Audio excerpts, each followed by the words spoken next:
आनंद हो, आनंद हो। कुंडली में 10th हाउस 9th हाउस के बारे में हमने पिछली वीडियो में बात की। हमने बात की कि 9th हाउस में कैसे 9th हाउस कार्य करता है और भाग्य कैलकुलेट होता है 9th हाउस से। अब हम बात करते हैं 10th हाउस के बारे में, किस प्रकार 10th हाउस अपना कार्य करता है। 10th हाउस से हम क्या क्या कैलकुलेट करते हैं। मैंने आपको पहले भी बताया, मनुष्य एक किताब है और कुंडली उस किताब के पन्ने। एक एक घर आपकी एक एक चीज के बारे में, आपकी लाइफ की एक एक चीज के बारे में बताता है।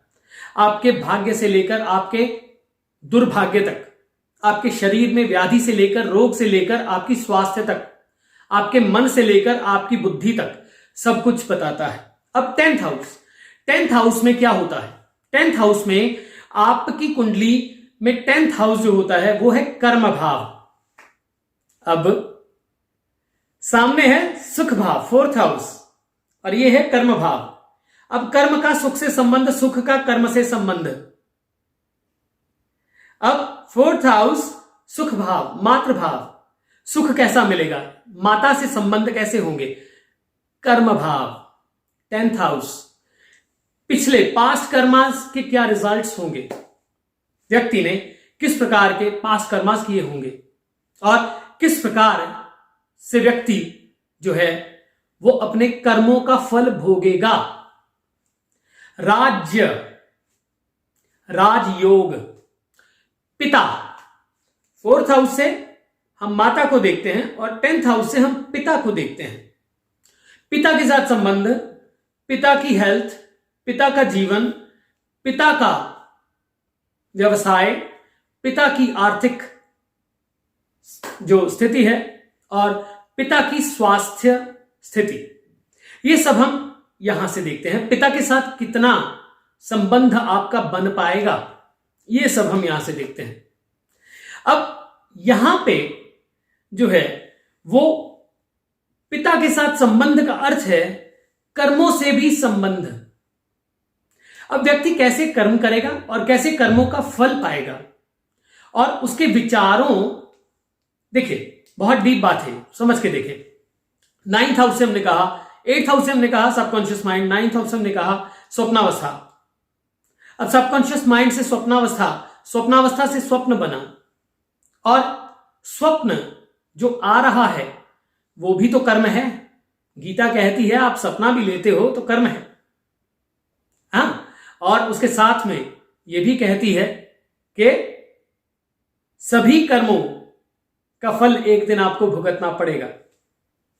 और जैसे वायु चलती है वैसी आत्मा चलती है और अपने साथ कैरी करती है मेमोरी, और वही बनती है सबकॉन्शियस स्टेट, और वही बनती है आपके एक्शंस का कारण। अब 10th हाउस जो है आपके एक्शंस, आपके जो एक्शंस हैं उनसे संबंध रखता है। 10th हाउस जो है वो आपके पिता से संबंध रखता है। 10th हाउस जो है वो आपके कुल से संबंध रखता है। 10th हाउस जो है आपकी प्रतिष्ठा से लेकर, अब 9th हाउस से हम प्रतिष्ठा देखते हैं, परंतु वो प्रतिष्ठा किस लेवल की होगी और आप कितना उस प्रतिष्ठा को अर्न कर पाएंगे, ये हम 10th हाउस से देखते हैं। पास्ट कर्मास से प्रेजेंट कर्मास और उनके रिजल्ट्स हम 10th हाउस से देखते हैं, कर्म भाव से। पिता की हेल्थ और ये सब चीजें हम 10th हाउस से देखते हैं। डेजिग्नेशंस, अब व्यक्ति किस पद पर प्रतिष्ठित होगा। मैंने कहा प्रतिष्ठा, प्रतिष्ठा का अर्थ है व्यक्ति किस पद पर प्रतिष्ठित होगा, किस लेवल पे होगा, कर्म के किस लेवल पे होगा, अधिकार कितना होगा, आधिपत्य कितना होगा, लॉर्डशिप कितनी होगी। और यहीं से हम देखते हैं राजपाट।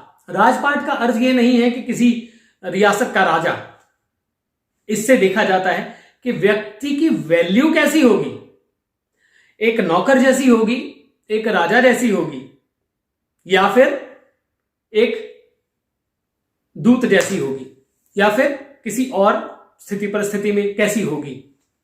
तो राजयोग जो है व्यक्ति का वो यहां से देखा जाता है। कर्म का आधिपत्य, राजा के पास ही तो कर्म का आधिपत्य होता है। मान लीजिए एक बहुत बड़ी फैमिली भी है, उसमें अगर किसी छोटे का भी कर्म भाव स्ट्रांग है तो उसके पास आधिपत्य होगा फैमिली को रन करने का। तो ये क्या है? 10th हाउस, राजयोग, कर्म भाव, past karmas, result of karmas और पद प्रतिष्ठा, डेजिग्नेशन एंड क्रेडिबिलिटी, एलिजिबिलिटी। वो बंदा कितना क्रेडिबल होगा, वो अपनी बातों पे कितना खरा उतर पाएगा, उसका पराक्रम कैसा होगा, उसके अंदर शक्ति कैसी होगी, क्या वो समस्याओं का सामना कर पाएगा, अपने कर्म में अंततः सफल हो पाएगा। अब 9th हाउस से हम भाग्य देखा, भाग्य कितना साथ देता है। फिर 10th हाउस पे आते हैं तो कर्म क्या करेगा और क्या वो भाग्य भाव कर्म भाव में आके उसको साथ देगा। फिर उसके बाद में आता है लाभ भाव, 11th हाउस। 11th हाउस के बारे में अगली वीडियो में बात करेंगे। तो 10th हाउस पिता, उसके साथ में प्रतिष्ठा, पद, उसके साथ में शक्ति, राजयोग, आधिपत्य, लॉर्डशिप और पास्ट कर्मास और प्रेजेंट कर्मास और उनसे संबंध और उनके रिजल्ट्स, पिता की हेल्थ, पिता का स्वास्थ्य, पिता की संबंध माता के साथ भी, क्योंकि परस्पर संबंध है 4th और 10th का। ये सामने है, ये 4th है और ये 10th है।